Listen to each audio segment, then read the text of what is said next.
All right, folks, I'm headed home.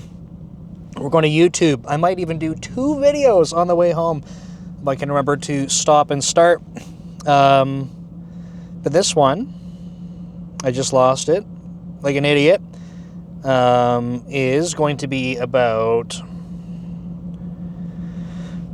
Okay, it's from The Improver again on YouTube. Now that I'm getting out, I'm searching for companies with missions that I align with. So maybe 2 questions coming from the military. Should I expect to aim low initially, position-wise, like entry-level, when I'm searching for these companies? So they're saying, for example, I'd love to work at an AI lab like XAI, OpenAI, or for SpaceX or Tesla doing supercomputing infrastructure. Should I apply to an entry-level position since I'm coming from a different industry? And then they wanted to ask about resume reviews, which I said, hey, if you're interested in having your resume reviewed, then check out the main channel, Dev Leader, because I have a resume review series there. It also explains how to submit your resume. So this is a question. I don't think it's going to take the whole drive. I will give you my perspective on it. If you want your questions answered, leave them below in the comments. If you leave them in the comments, it's not anonymous because comments are public. But if you want to be kept anonymous and ask a question, send it into Dev Leader on any social media channel you want. It's also my main YouTube channel and what I'm rushing home for now so that I can do my live stream on my main channel. And this car won't stop beeping. Okay, so the question is really about if you're coming from a different industry, right? This person's saying from the military. They actually, in their comment, they kind of use strike through and they're like, does it really matter like what industry? You're coming from a different industry, trying to get into sort of software development. Should they be aiming for entry level?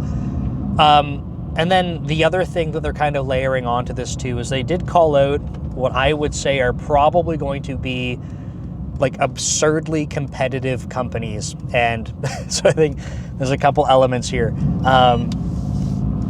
I think like my perspective on this is that for career switchers in general, I would think about your ability to develop software. Okay, so there's a lot of other skills, and I don't want to minimize this, right? There's a ton of other skills that you can be getting from other careers, and you know, some things I feel like people don't give themselves enough credit where they're like, oh, you know, I've been doing whatever career it happens to be, working on teams for like a decade, doing whatever it happens to be, and then they're not realizing like how beneficial of a skill it is to be able to successfully work in teams, because software is built in teams. And yeah, I just feel like this gets overlooked a tremendous amount.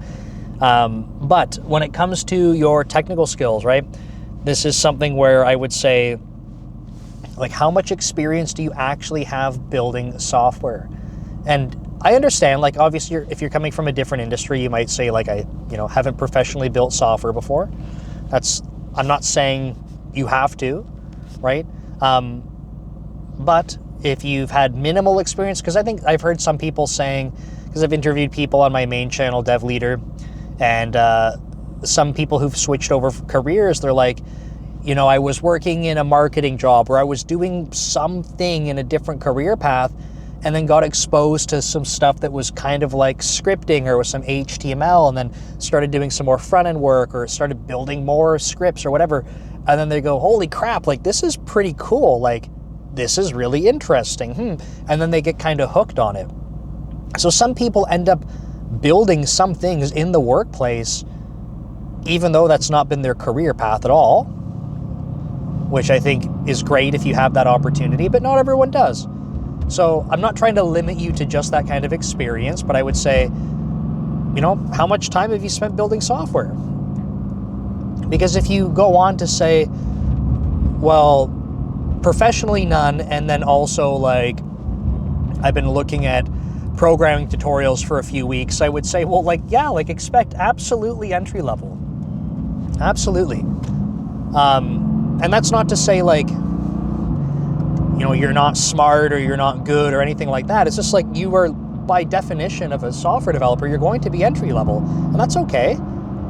It's already ridiculously competitive for people that have been, getting formal education in this space and, building projects and doing whatever. So if it's already difficult for them, like, to get an entry-level position, I would just say, like, assume you're in the same boat and it's going to be difficult as well for you to get an entry-level position too. But I'm not trying to, I realize, like, as I'm saying that, I don't want that to be discouraging. I think it's awesome that people have been able to switch careers, and I strongly advocate for people to kind of follow where their interests are, right? So if this is an area of interest in software development, you're like, I want to get into it. Like, honestly, if you enjoy it, I just encourage you to do that, because going through some career that you're not, really enjoying for your whole life, no, like, not something I would ever recommend to someone. But entry level, the sort of TLDR of this whole video is probably entry level. If you want to stop there, you're welcome to. But I would say probably entry level. And primarily because you have not spent the time building software, even hobby projects. Now, if you have, I think, like, yeah, if you want to try applying for something mid-level, sure, but, like, I just think it's going to be very challenging. And it's just because of how much competition there is, right? The thing that I think that can help is when we start talking about some of these, like, why can't I ever think of this word? Oh, adjacent skills, right? Adjacent skills and experiences. So if I kind of brought up, like, working in teams, right? Like, this is a good set of experience that I think is very helpful. There's a lot of entry-level software developers that have never even worked in teams. So that's a skill, an experience that you might have over them, which is beneficial. But, like, beyond that, like, what are other things that you could be leaning into? Because, again, if you're doing this and asking yourself, should I be entry level or not? I'm going to be telling you probably entry level. I think you need to be asking yourself, what is going to set me above entry level for software developer as a position, if I don't yet have the experience of being a software developer, right? Because almost by definition, like, if you haven't done it before in any industry, I would say you should expect to be entry level at that. But where you might have some advantage is especially if you have, like, I don't know, I'm going to call it a bias here for, like, engineering in general.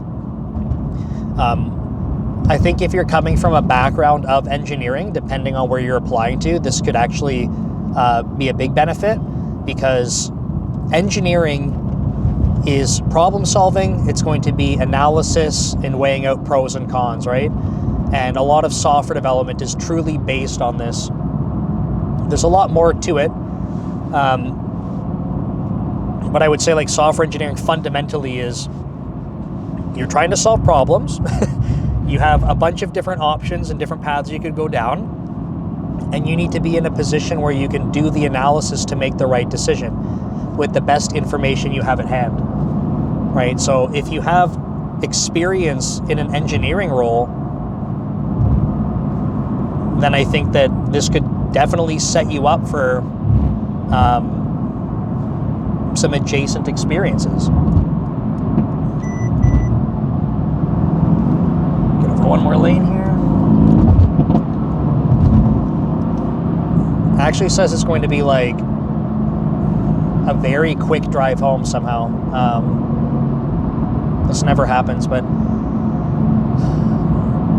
so yeah, I mean, like I said, this video is probably going to be pretty quick, but I would definitely recommend, if you're interested in switching industries, right? This person was saying from the military. I don't know what this person was doing in the military. They might have said, and sorry if I missed it in the comments, but if you're coming from a, not computer-based background in the military and trying to get into software development, I would just encourage you to be honest with yourself. How much software development experience do you have?